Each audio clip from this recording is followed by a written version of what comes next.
Hello, fellow movie lovers, and welcome to the inaugural episode of the Adam Snow Movie Show. While I've mainly done movie reviews on this channel, it's been a long-standing goal of mine to kind of produce a frequent video or video series that aren't strictly about reviews, but rather like discussion-style stuff. What we're gonna try to do today. Um, I am your host, Adam Snow. If you haven't already figured that out, joining me this week is my brother-in-law and co-host over at Just Lying Around, a Detroit Lions podcast, which you can find over at the World of Football's YouTube channel. It's Kyle Sutherland. Kyle, how is it going? You just actually saw Dune 2 for the second time. You just got home from seeing it, right? A second time? Yep, and you know what they say, spice is power, power is all. So if you haven't seen it, go see it. Yeah, I mean, this is a franchise, and for people who don't know you, you're kind of like my barometer for the average moviegoer. And the fact that you love this series kind of blows my mind a little bit, because I consider you more of a Fast and Furious guy. The fact that a highbrow sci-fi like this kind of piqued your interest really shocks me.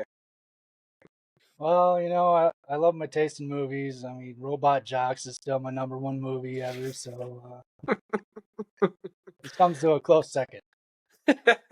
Hey, to each their own. Whatever. Film is subjective, and as bad as your taste in movies, I think it can be. It's still valid. It's still valid. I still love you. But anyway, guys, on today's show, we're going to go through some movie news of the week that kind of piqued our interest. We're going to talk about some brand new trailers that dropped in the past week. And we're definitely going to be talking a little bit about Dune Part 2. Probably getting to some spoilers over there as we discuss the film and our experiences with that. But as I mentioned, we're going to start things off with some news. And Kyle, I don't know about you, but I have been waiting ever so eagerly for any sort of pictures or more information about the James Gunn Superman Legacy film that has been slated to come out next year. And on Superman Day, which was Thursday of this past week, James Gunn on his social media platforms released the first official image of the chest emblem of the new Superman suit. And he also made it known that the film is no longer called Superman Legacy. It will just simply be known as Superman. You know me, I'm a big DC guy. I got Batman memorabilia behind me as fireworks go off for some reason. And I got comic books behind me. I got Superman, plenty of Batman, all the I'm a big DC guy, and I was very excited about this news. You kind of are like a casual comic book fan. What do you think about James Gunn taking on Superman? Well, my only question is why did he call it Superman Legacy in the first place and not just Superman? I think clearly there was something in the script that deals with the legacy of Superman, either as a character or just his standing in whatever the new DC universe world is they're building. So I think and it's just a title. I mean, I'm sure legacy will probably play some sort of role in the movie, but maybe, like he said, like after time sitting with the movie, they had the table read, I think, last week. I think, no film has ever been called Superman, just flat Superman. Even the Christopher Reeve one, the 1978 film, is called Superman, the movie. So there's never been a film just called Superman. And I think when you're launching a universe, like this new version of the DC universe, you start off with just plain old Superman. And I actually dig that. Yeah, I mean, this is make or break for James Gunn, especially on the DC side. Like, I don't know. I feel like all their other movies, like it's either hit or miss. Mainly miss on the movies as they come out recently with them. So, but James Gunn, Suicide Squad movie he did, like that. Though that was a pretty good movie. So if he keeps that kind of energy with Superman, even though there's people out there talking that it might not get a lot of big crowds, but with the people that go see it, like James Gunn has got to wow them. So when their next movie comes out, like people are gonna start talking about it, saying, "Hey, DC is in a good place. Go out and see these movies." And I don't know. I think James Gunn is gonna be able to do that. So we'll see. Yeah, we'll see. I think, James Gunn, I don't think he's made a bad movie. There's definitely some I like more than others, but I don't think he's ever made just a flat out bad movie. And I think taking on Superman is such a departure for him because he's had the raunchy, bloody, gory, Suicide Squad and Slither. Um, then you get like the more fun, out there, wild Guardians movies. I just think like this will be a different side of his filmmaking. He could show like a more heartfelt. He's shown in his movies. He can show heart and really good character development. And taking an iconic character like Superman, I think he can do some interesting stuff with it, and then also prove to people not only that Superman's a viable brand, that the DC brand can be revived, and that him as a filmmaker is just more than raunchy, dirty, violent jokes. I think he's got a vision, and I don't want to put complete blind faith that he's going to nail it, knock it out of the park, because this film has got so much writing on it. Just to save the DC brand itself on film. I mean, shoot, that's no task anybody would want. And here he is taking it, and we'll have to see where it goes. And real quick, I don't have you read the comic book that Superman emblem seems to be coming from, the Kingdom Come comic book? No. No, no, I don't really read Okay. comics. Well, you should. That one's a good one, and I think it's interesting that that's the logo that kind of chose to kind of start this DC universe with. We'll see if it has any implications comic wise. Like how much they take from that comic or not, because it's a pretty hefty story. And to cram that into a Superman movie, I think, is a lot. And I know they're probably just taking bits and pieces to make this thing. But I'm very excited about Superman Legacy. Or no, it's not Legacy. I've been used to calling it Superman Legacy. I am just flat out excited for Superman. Any other thoughts on that before we move on to the next news thing? Nope, I'm good. All right. The next news item I got here for us is we got our first, while everybody was clamoring, I don't know, we were actually seated for Dune on Thursday when the James Gunn post came out. On top of it, I think around the same time, the first image of the new Tron Ares came out. And I was a little surprised. I feel like it maybe even got a little overshadowed by the Superman news, but I'm a big fan of Tron. I like the original Tron movie. I love Tron Legacy, while I think the first half is stronger than the second half. That Daft Punk soundtrack for Tron Legacy is incredible. The visuals are absolutely incredible. It's one of the most gorgeous looking films I have on my Blu-ray shelf. And I was always kind of hoping they do a Tron 3, because I felt like there was so much they could do with that property. And it's been 12 years, I think, since the last one, 13 years. I'm ready for this. And just based on this one image, and it's hard to base a whole, uh, what you think the movie's going to be off of one image, but from just that first image alone, it looks like they got a really good sense of style, and I'm very curious what direction they're going to take this film. Yeah, I mean Tron Legacy. I watched that about a couple months ago, and it still stands up. Like it's a Yeah. great movie overall. So, um, yeah, even though this is like a first image of Tron Ares, um, we'll have to wait till the trailers come out and stuff like that. But yeah, I'll Oh yeah. definitely go out and see this movie. Yeah. I mean, Jared Leto as you're leading this film. I like Jared Leto. I know a lot of people got issues with him, but I think he'll be a great lead for this. I'm very curious to see where they're going to take this story and how far they're going to, what they're going to do in terms of like how related is it going to be to like the events of Tron Legacy and all that. If they're just going to kind of go to a different corner of that world and not really even bring up Tron Legacy. So we'll see. I just know like I'm so down for another Tron movie. I just hope that it's good. All right, Yeah, I sure. guess you have nothing else, or you got something else. Nope. All right, the No, next yeah. item I had up from another first image. We had a lot of first looks this week.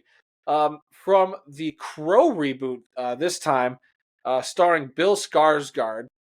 I don't know about I put this here because I wasn't sure, because you're a few years older than me, and I'm not sure what all you've seen. Have you seen the original The Crow movie before? No, I have not. I've not seen them. Okay, okay. It's one that's always kind of like it's been on my list.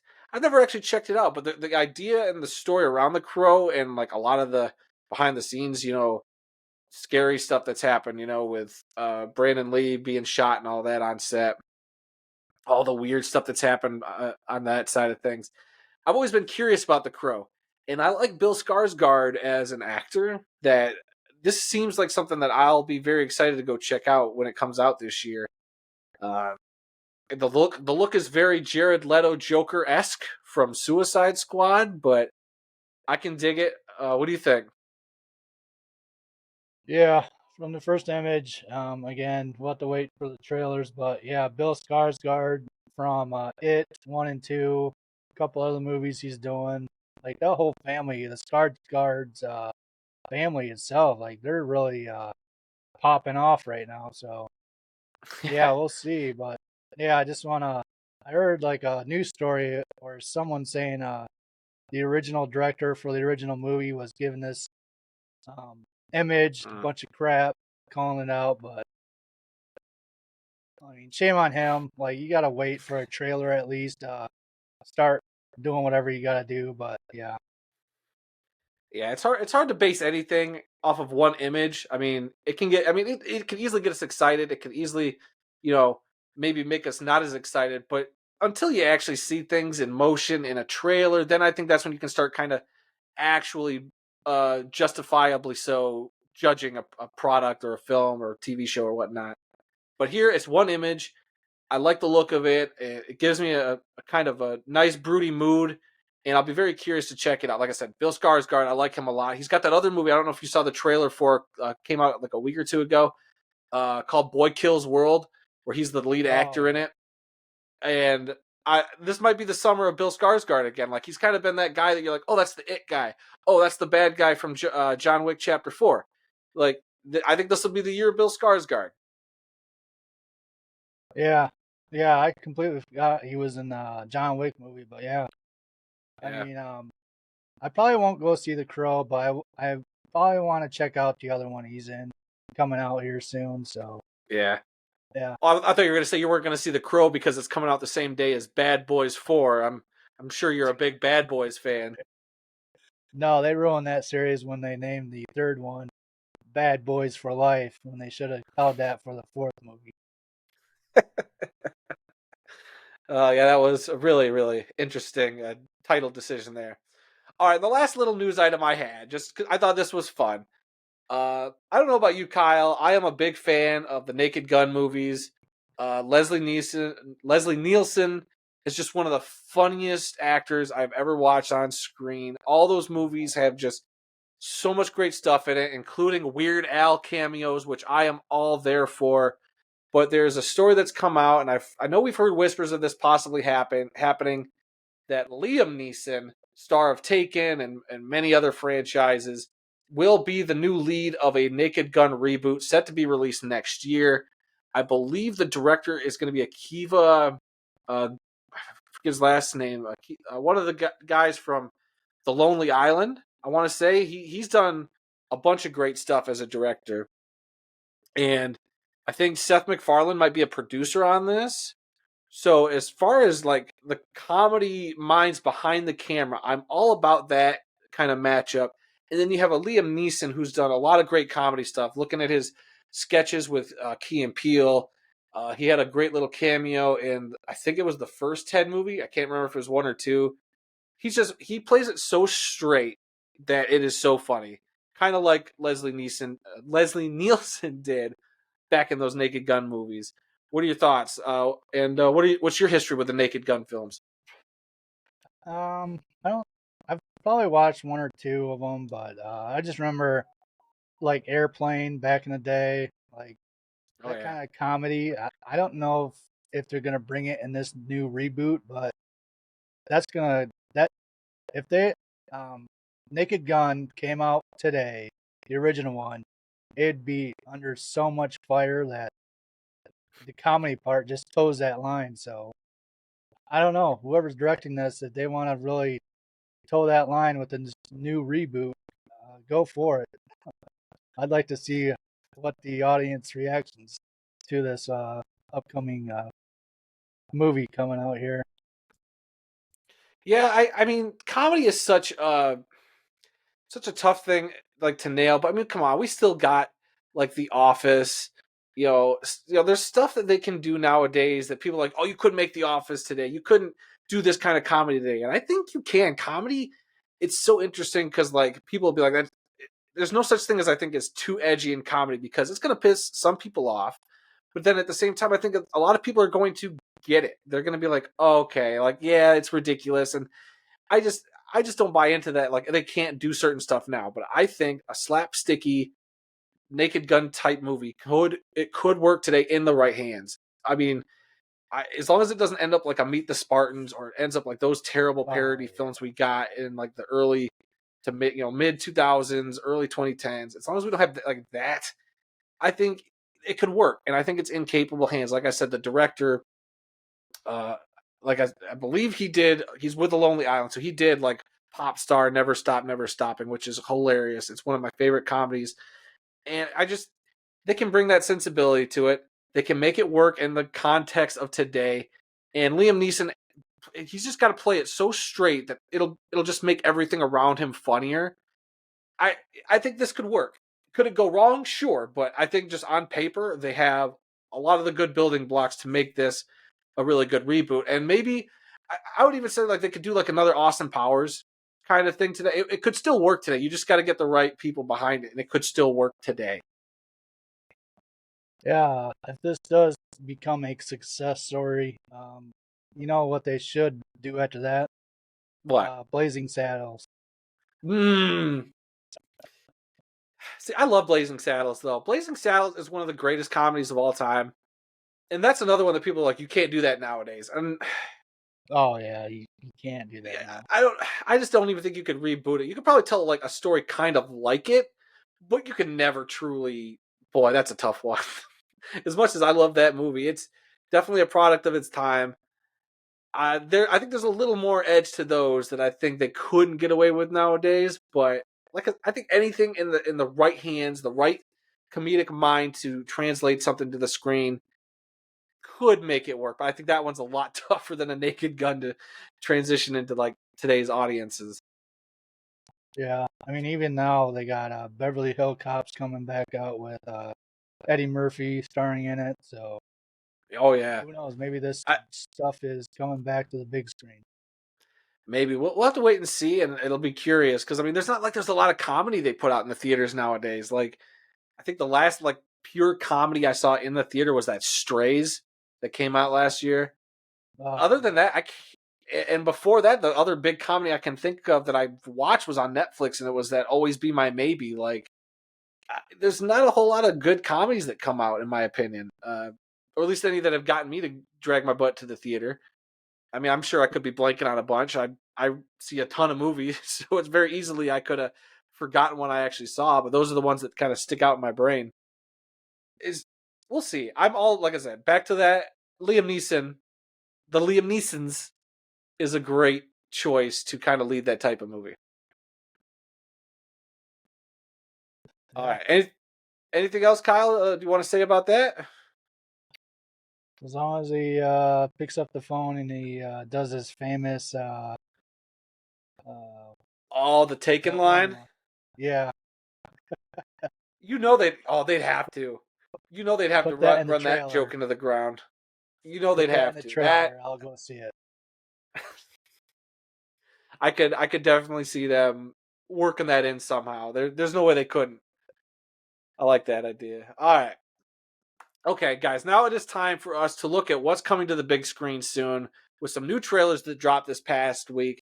And there were a few very high profile trailers, I think, that came out. The first being The Watchers, directed by Ashana Knight Shyamalan. That's the daughter of M. Night Shyamalan. This will be her directorial debut. The film is going to star Dakota Fanning. It'll be in theaters June 14th. And Kyle, you saw this trailer. What'd you think? Um, it's got a lot of mystery to it, especially in the first part when you watch the trailer, and then it kind of expands out. Um, yeah, I don't know. It's gonna be interesting. Like just how it's gonna go out through the whole movie, what it's gonna end up at the end. Um, I don't know. M Night Shyamalan's daughter's gonna do it, so I know they're kind of the people for those kind of dark and mystery kind of movies. So yeah, I mean I'll go see it. That'll be interesting to see there. Yeah, it's kind of got that same, and a lot of every M Night movie has pretty much been like this. It's like a bunch of weird images kind of strung together and make you go, how does any of this fit in with each other? What in the heck is happening? Which makes you curious to want to go check it out. Like there's people in like a room in the middle of the woods watching reality TV, but there's aliens or creatures watching them that may or may not be. I don't know what the heck's happening in this trailer. All I know is there's some tension there. Like I like the in the trailer how they kind of that bit where Dakota Fanning's like tapping on the glass and then the screen keeps changing. So that kind of made me go, all right, I don't know what this is about, what's actually happening, but at least it's got me curious enough. I'm not saying I'm like excited for it, but it has my curiosity. And with it being his daughter, clearly she took a lot of notes from her dad. Like, hey, Dad, I want to do a movie, and this is what it's about. And he goes, all right, well, you need a big twist in it. We need a big thing in here to, you know, confuse the shit out of people. And what's it gonna be? And I don't know. We'll see what she's got. She's got the name recognition. When I saw Ashana Night Shyamalan, I was like, oh, okay. I didn't know if it was his daughter, if it was his wife, but I don't know. We'll see. I'm very curious to see if she's got the chops like her dad had when he started out making like Sixth Sense and Unbreakable and all those films, back in the day. Yeah, we'll see. June 14th it comes out, so you That's what. never know. That Yep. might be a good summertime movie to go out and watch. I mean, yeah, it could be a great water cooler movie. Like, yo, did you guys go see The Watchers? Like, that was some messed up shit.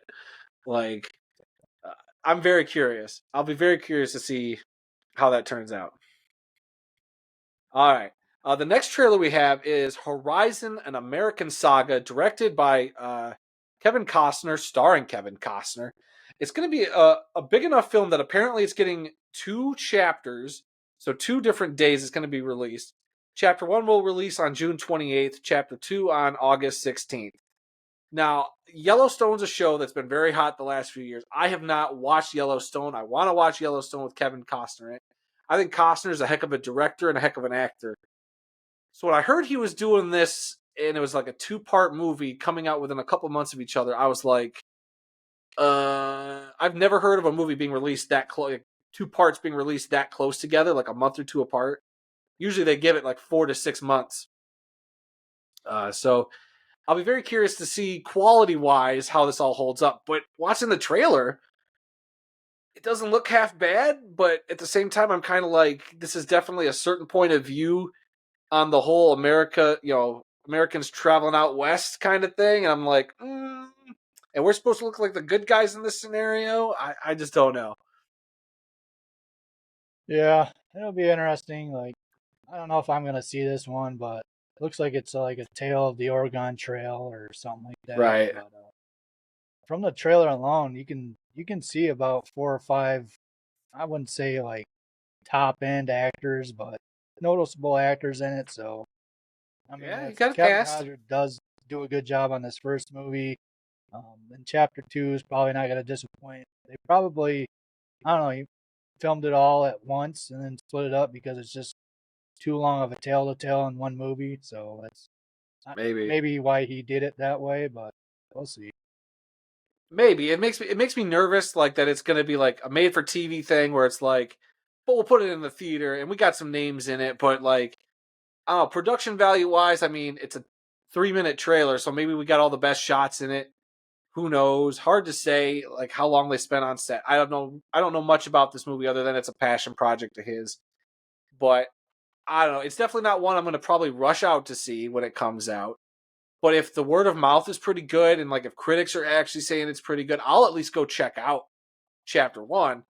And I mean, I like a good western. I like a good period piece like that. So I don't know. It's again, it's another one that's got my curiosity. I don't know if it's got my complete interest, but it's definitely got my curiosity. Yeah, like if the reviews are excellent, it gets a good Rotten Tomato score. Like I'll go out and see it, but other than that, I'll probably wait till it comes out on Netflix or Max and watch it then. Yeah. All right, and then the third trailer we're going to talk about is The Strangers Chapter 1. This film's directed by Rennie Harlan. This is going to be out in theaters May 24th. And something I didn't realize as I was reading and kind of doing a little research on it, I was like, "Oh, that's weird." I mean, it's just called The Strangers Chapter One. I remember seeing the original Strangers film back in God, what was that, like 2008 when that came out, and I I don't know if you've ever seen it or not, but I remember being like, "This was a creepy film." Yeah, this is just like a remake of the original Strangers. I it's like no, I think it's an origin story. Like Oh yeah.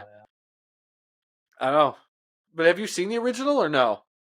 No, I haven't. I don't really watch these types of movies, so Okay. Well, then you probably won't care, but I'm going to go into this anyway. But apparently, this is like a three-part. So it's kind of like that Kevin Costner thing where apparently they filmed three movies. And this is part one. And they say the other two parts are supposed to be released this year as well, if I'm reading everything correctly, which is just absolutely wild to me. Like, this thing could bomb so hard. And they're like, well, we're sitting on two other Stranger movies. Like, but I'm sure they didn't cost much to make. I'm sure marketing them won't be that expensive. So I'm sure they'll be enough of an audience that's curious that they'll make their money back. But to have two other sequels like ready to go that they filmed concurrently with the first one, I had no idea. I just thought it was a one-off film, but apparently we're in store for maybe a couple more Strangers flicks. yeah. I don't know. Like, there's a couple of the movies that are like this. People go to this town, they're not welcome, and they want to kill them or stuff like that. Like, I don't know. Not for It's me. it's very it's very ground that we've tread before, but we all know that people aren't there for the story. They're there for the kills. They're there for the torture because we're a bunch of sickos. So I'm sure this will feed somebody's appetite. Yeah. All right. Well, speaking of somebody's appetite, let's get on to the main thing we're here to talk about today. Because Kyle's got a big old appetite for Dune Part 2 that he wants to talk about. So let's get into this topic. Dune Part 2. We saw it. I did my review for it the other day. On opening night, it made $32 million, which heck of a nice opening for the first day. The film currently, last I checked, sat at 94% on the Rotten Tomatoes meter, certified fresh with the critics, with 321 reviews, a 95% audience score of 1,000 plus verified ratings, and I just saw, I think they had the estimates come out for the weekend box office, and I believe they're kind of projecting Dune Part 2 to make $81.5 million in its opening weekend here domestically. Bring So this up. film, what? I think they've already passed that. What, the 81 and a half? Yeah, and it still I'm just got reading to. what well, I mean they're estimates, the actual, because we're recording this on a Sunday. The actuals will come out on Monday, so it could be more, could be less, we'll see. But the estimates right now have it about 81.5 mil for domestic opening. Worldwide, I'm sure it'll be, you know, a lot higher than that. But Kyle, you've seen it twice this weekend. I saw it the one time with you on opening night. Let's get into it. Why do you love Dune Part 2 so much that you have spent so much money on products that you don't need, toys you don't need, and, you know, why do you think this is the greatest sci-fi film ever? I wouldn't say ever, but I'd say in the past 5 to 10 years, this is probably one of the greatest films ever. But yeah, Oh, even seeing the first Dune, like I was just blown away. I had never heard of Dune, none of that. I haven't seen the original films. I haven't read the book. So we you saw never, you never, you Dune never one. struck me as a guy that read books, so I figured you Well, didn't I read do. the Dune book. Anyways, so yeah, we saw Dune one about was it almost 5 years now, 4 years No, it now, was 2001 or 2001, 2021. 3 years. My bad. Okay, so Because I 3 years remember when we ago we saw, saw Dune one, yeah. Because I remember and we saw it in yeah, IMAX. You decided to yep, tag along. And my favorite story is you were like, I don't know if I even want to see it. And you were sitting next to me, and I was really into the first Dune. I'm not saying it was great, like the greatest thing ever. I think I gave it an A minus. I was thoroughly into it. I had read the book. I thought it was a good adaptation. And when the credits came up and we saw it in IMAX, I turned to you and I said, "All right, Kyle, what'd you think?" You were just like, that's one of the greatest things I've ever seen.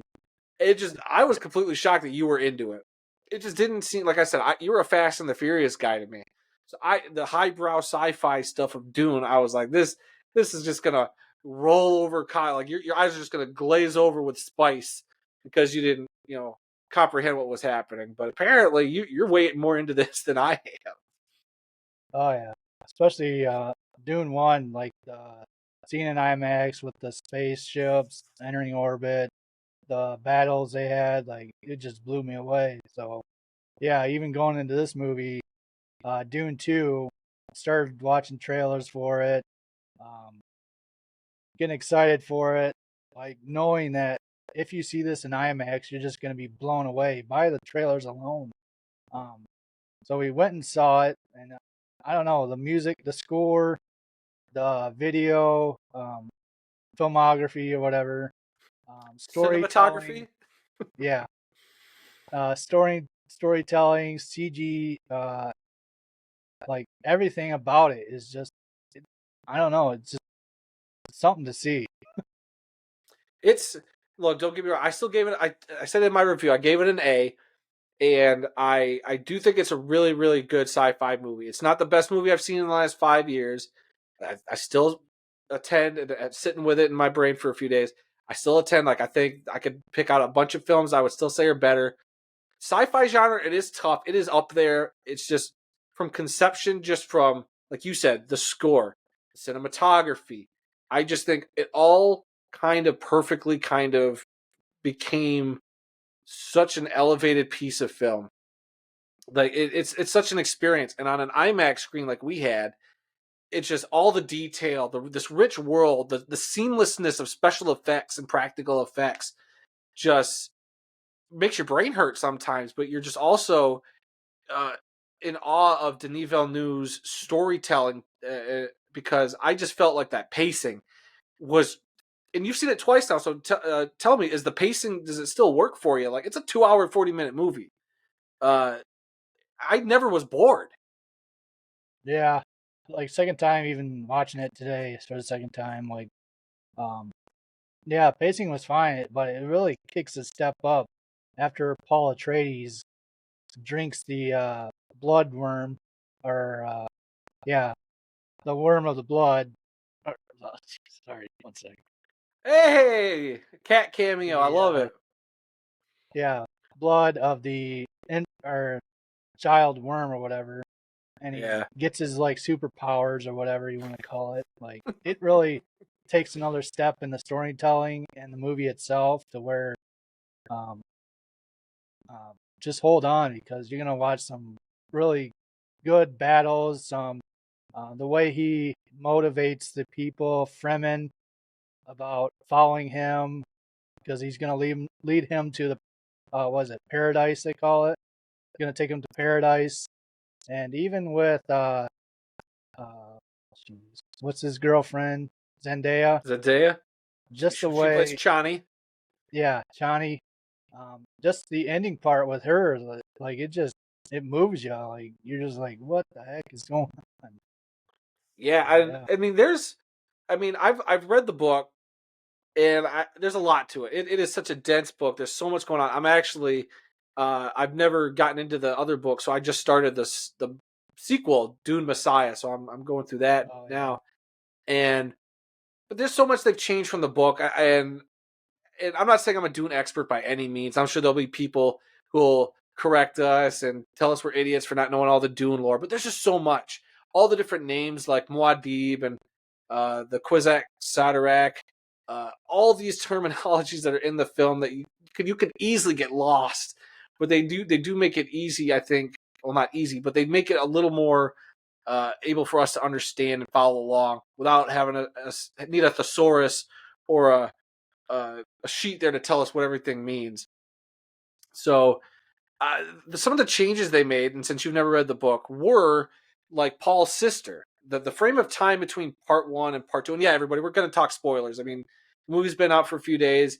I got my spoiler free review, but we can touch on spoilers here, so it's all good. If you're not into that, you can leave. But come back, please, when you've seen the movie. But so like the fact that it starts off and it's a big domino that kind of affects a lot of the movie is the time jump from part one to part two. In the book, Paul is with him for a couple of years, and his little sister's born, uh, and that's a big part of the story. So he's dealing with this sister that is a little more. So you know how like Rebecca Ferguson's character, the mom Jessica, she takes that same worm juice and becomes like all the past Reverend mothers, right?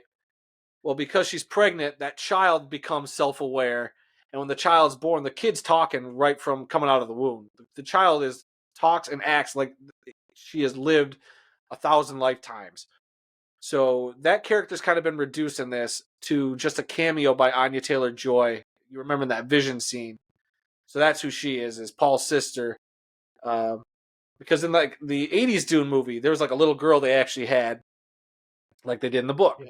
So that was one thing they changed, was by making it more like days or weeks between movies and not the 2 years. That really moved up the gap because so she was pregnant more of the movie than she was in the actual story, because it's actually uh, Paul's sister that kills the Baron there at the end and gets like a nickname in the books. But it was a change that's not, I don't think, that big a deal. I don't think it's that massive of a change. Clearly, it doesn't affect your viewing of it because you enjoyed the movie the way it is. Yeah. Like, yeah. Besides that difference, like, was there a couple more differences between the book and them, or? There definitely were. I believe the other one is like Zendaya or Chani, the character of Chani in the film. There's a lot more. They definitely add more to the Fremen culture, like the whole uh, what do they call them? The fundamentalists. Oh yeah, the South. Like that's a term they don't use in the book. Um, and Chani, I believe, if I'm right, I had to read like a summary also. In the book, Chani is more of a there's not as such a divide between like the people who believe and people who don't believe. Because like in this one, Shiny's clearly like one of the ones who's like super skeptical of the whole thing. And I think there's a little bit of that in the book. I could be wrong. It's been a while, but they definitely amp up Shiny's character in this to where she's a little more resentful. Like when Paul makes that turn at the end, and she's just not about it. Like she's a little more like pissed off at the end. And when the last scenes of her, leaving or getting on that sandworm or about to get on that sandworm, I think that's going to set her up for maybe a little more of a interesting character arc in the second book. Because so far in the second book, she's a little more okay with what Paul did, and doesn't really chastise Paul as much for the decisions he made to get to becoming the emperor and all that. So that was an interesting change there too, and I think it gave a lot more to Chani's character. Trying to think what other big changes they had, but I've been talking a lot. Why don't you? What do you want to say about the film? Yeah, I don't know. Like, even with the changes from the book to the movie, the way the director uh, directed this movie, it was just so good. Like, um, I know the purists out there that want to stick to the book alone is gonna be mad, but I doubt they're gonna be uh, that mad about it. Like, they'll go out and see it. Like, if you've seen this in a regular movie theater and you had the option to see it in an IMAX, go out and see it in IMAX. It's a different kind of experience you're gonna see there. Yeah, it as far as adaptations go, I mean the word adaptation alone means that it's not going to be a direct translation.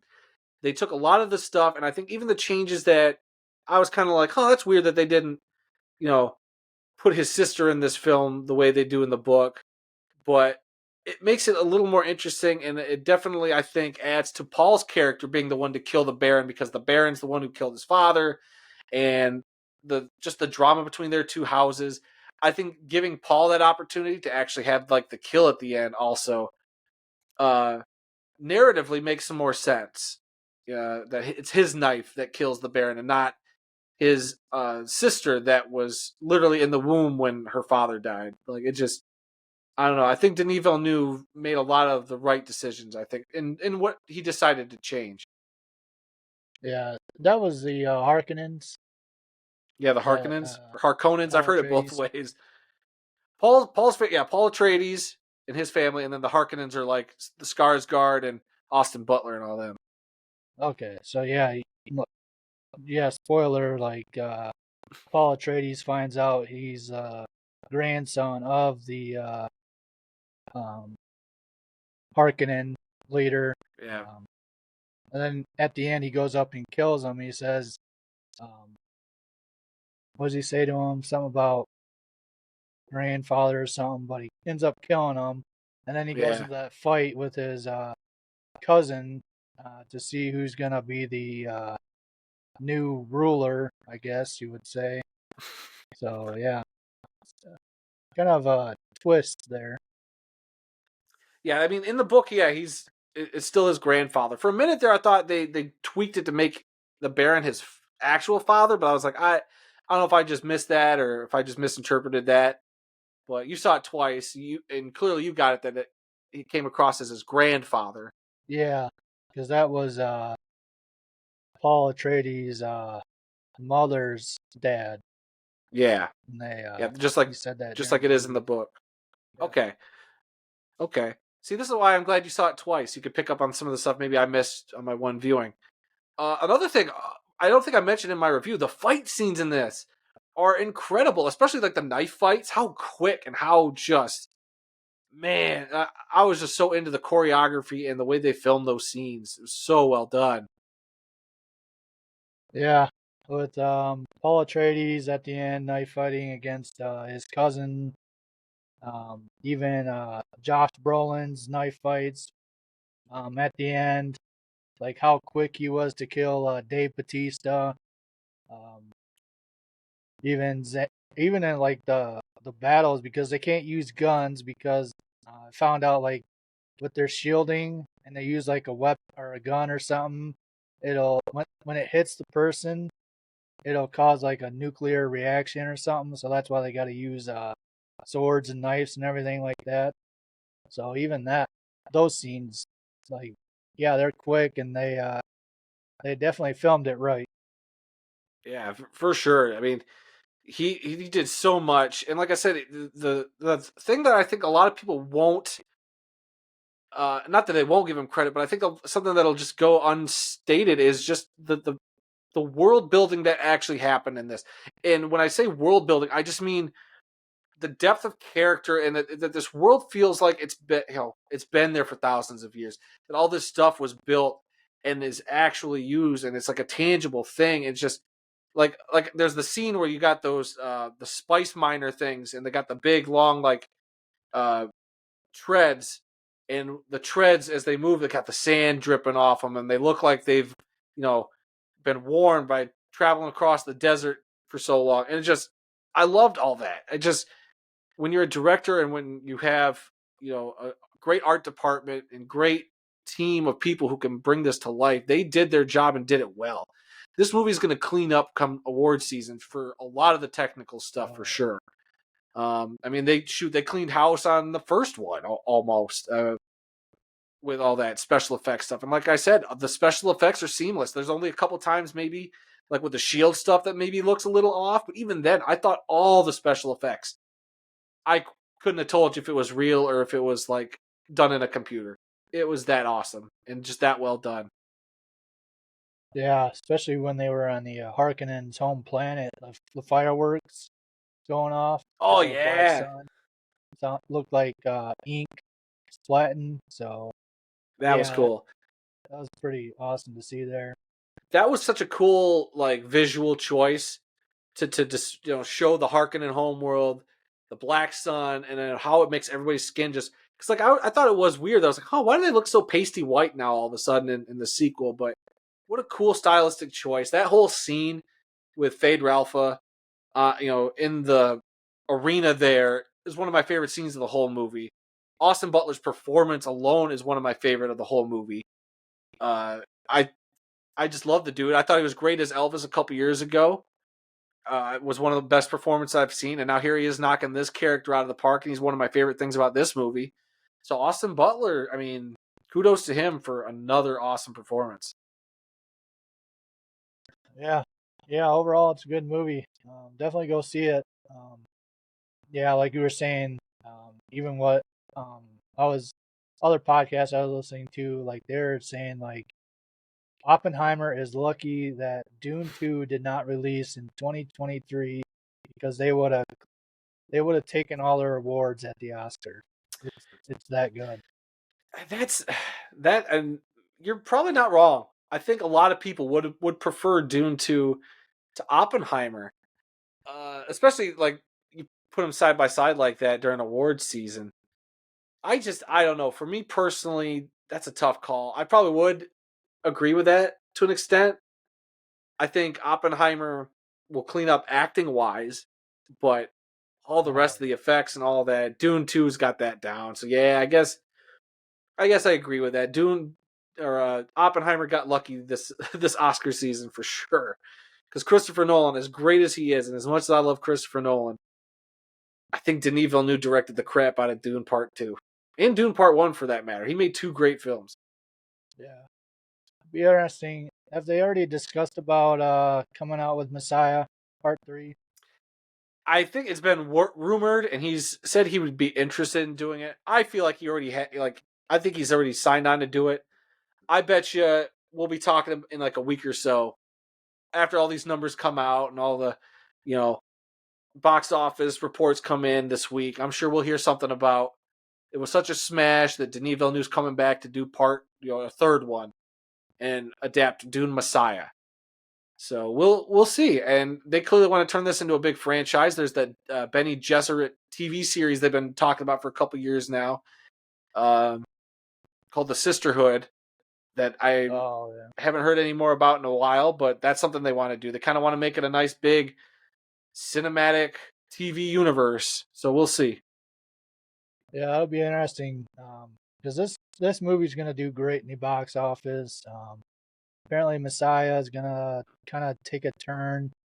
Um, People might not like that, but if that does good, then what? You got three more books after that There's to so many make books. movies. Oof. I by no means am a Dune expert. I know like there's Dune Messiah, then it's either Children of Dune. I Yeah, think is part three. Then there's uh, God something of Dune, and then at some point, Herbert's son starts writing books. I don't know. It just seems like there's a lot to this series. yeah. So I think there's 6 books to this series or about okay, Dune, but yeah, those later books, like it. It's wild because Paul Atreides' son turns into a worm. Like it's crazy. wow. So yeah, Spoiler that'll alert. be I guess. it's I big yeah. I'd big have to look into spoiler it. there. Oh yeah. Yeah, I really haven't looked that far into it. I've kind of at this point I'm like just taking a Dune thing at a time. Like I just saw part two. I started getting into Dune Messiah, so we'll see where that goes and if that keeps my interest peaked for what's down the road. And hey, as long as they keep making movies that quality, I'm gonna ride wherever that story goes. Yeah, this could definitely turn into like a Star Wars series sort of. Like you got like before even Dune's happened, like the whole story about that, the computers, AI, how they shut that off, how the Space Guild came about, how all the other houses came about. Like we've only seen was it one, two, three houses in the book so far? Like they haven't even touched the other houses. So Yeah, there's a lot. They could go in so many directions. I'm sure there'll be spin-offs and uh prequels and all this stuff. I'm sure we'll get especially if this is as big as a hit as it looks like it's gonna be.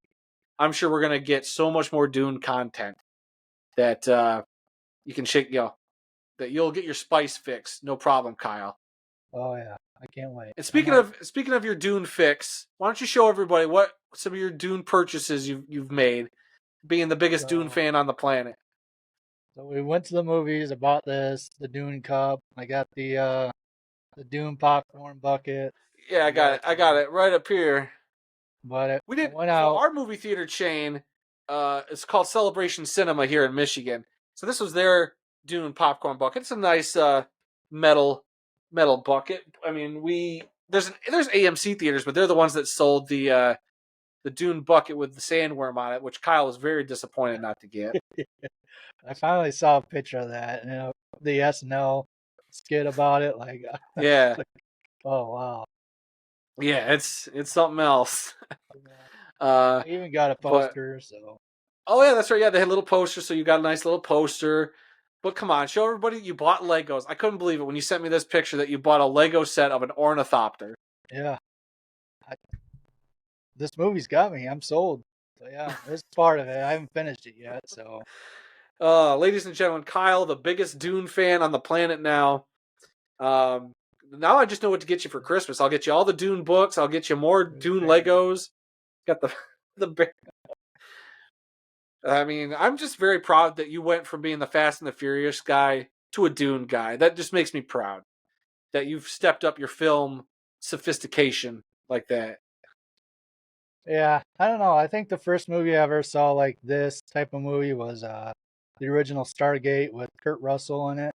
Like I Okay. was really fascinated with that movie way back when. So Hmm. yeah, movies like this, I'm kind of drawn towards. Like I won't come out and say it, but yeah, I do like these types of movies. Would you, if you don't mind me asking, what'd you think of like Blade Runner or Blade Runner 2049, which 2049 was directed by Denis Villeneuve as well, I don't know if I've seen the original Blade Runner, but I saw the new one with with Ryan what's his Gosling? face? Yeah, Gosling. But yeah, I enjoyed that movie too. So yeah. What about Arrival? Do you ever watch that? Oh yeah, I watched that 2 or 3 times now. Like I enjoyed that movie. Same director. He's really good at the sci-fi, man. He's definitely got it down. Yeah, So just I'm keep I'm making all them. there. Yeah, I'm all there. Whenever Denis Villeneuve's name's attached to something, I'm there now. I am just like Christopher Nolan. Whatever Nolan wants to put out, I'm there. Whatever Denis wants to put out, I'm there. Total shill for him now. Legendary is the one that oversees everything for that franchise. They're one of the producing partners. Like Warner Brothers is the distributor. I believe Legendary is the financer. So they finance the movie. Okay. So So if Legendary. Dune 2 wins a bunch of Oscars, Legendary just needs to give the director an open check to have him create the rest of the movies. I'm sure them and Warner will be all about making more of this stuff.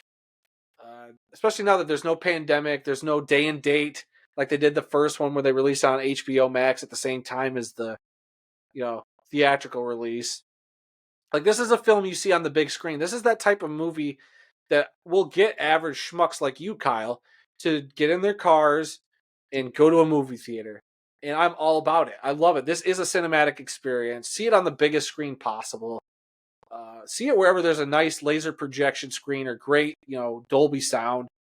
This movie's got so much for everybody, and it's really good. I admit it. Is it the best sci-fi movie ever? Like I said in my review, a little early for that. I don't think it is, but it's up there. It's really, really good. Worth your time. Yeah, it's also like IMAX. They're still selling out, but even the movie theater I went to, I didn't go to Celebration today. I went to was it KP Cinemas? Yeah, it's a new theater that opened up downtown. Yeah. Yeah, in What you think of that? Kalamazoo there. Guess how many people were in that theater I went to?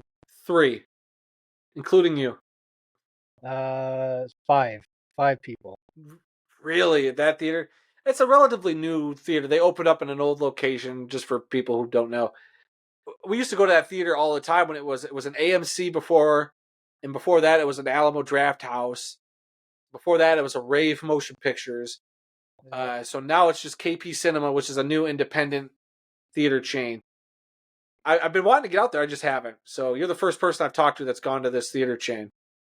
yeah, it was pretty good.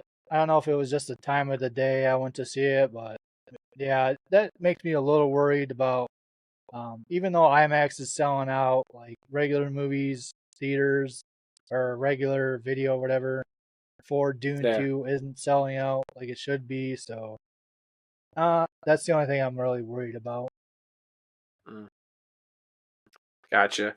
Well, Kyle, we've almost gotten to an hour here talking movie stuff, which I'm happy about. But I'm sure you got the rest of your day to get to. So, anything else you want to say about Dune 2 before we wrap this one up today? Nope, not really. Just see it in IMAX if you can. It'll definitely be worth the money to see the movie.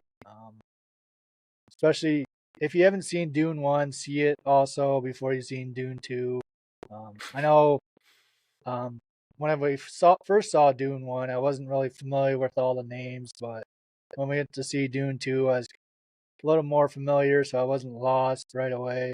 But the way they just Yeah, explain the story, you get caught up really fast with all the different houses and who's the leader of this or that and all the other things. So yeah. it's a lot.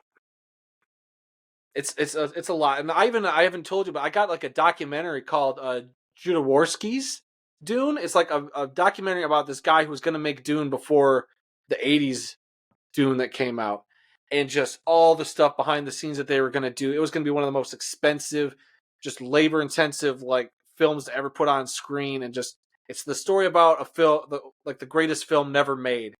And you might have to either borrow it or come over and watch that sometime with me because I'm very curious to watch that. Yeah, I watched a little clip of the original Dune with Paul Atreides and his Josh Brolin's character who played that part back then. Was it Sir Patrick Stewart playing Gertie back Patrick then. Stewart? And Gurney. they're fighting, Yeah. and they're all surrounded with their shields, but it looks like a bunch of boxes around them. So Yeah. that's pretty Yeah, funny. yeah, but my buddy Ben, Ben, he made me watch that movie with him. And man, it's weird seeing that version where it's like the whole story in one movie. But then seeing this where they allow stuff to breathe and just I won't say how much better this is than that one. I mean, I do think that these two films are better than that Dune, but just the level that this went from. Yeah, there was that Dune, but then there's this Dune, which is just so much more, uh, just intensive, if you want to call it that, or it's just got so much more going on there. A lot, with that much more time, they can really delve into things, which I really dug about Denis' version, as opposed to was that David Lynch that did that one, the '80s one. So, but still, I still enjoyed that first the Lynch Dune. If you haven't checked that one out, go do yourself a favor and at least check it out. Yeah, I'll have to watch it. I think I'm gonna buy the books first, so we'll see. There you go. Hey, I'm just glad that you're gonna get books. If you need the number of a tutor to teach you how to read, I'm sure I could find you somebody to help you out there. So, Yeah, no, I use this thing called Amazon audiobooks, so I just have someone read oh, it in my ear all day at work. you would. That sounds like something you'd do. All right. Kyle, I appreciate you coming on today and helping me kick off what I'm hoping to, be a regular thing on my YouTube channel. Yeah. Well, if you want to review robot jocks or anything like that, just let me know. I'll show up. Let's let's not let's I want people to watch my channel, Kyle, not steer them away by putting robot jacks up. Okay. All right, guys, thank you so much for checking us out. I'd like to thank my guest Kyle Sutherland again for being with us. You can find him over at the World of Football Kalamazoo on YouTube as the co-host on Just Lying Around, a Detroit Lions podcast. Kyle, again, thank you so much for hanging out and talking with us. I'm sure we'll see you again. You always talk about how you want to do more movie stuff, and you're always critiquing my critiques of movies. So I'm sure you'll pop back on at some point. Yeah. So yeah, I might just start one up.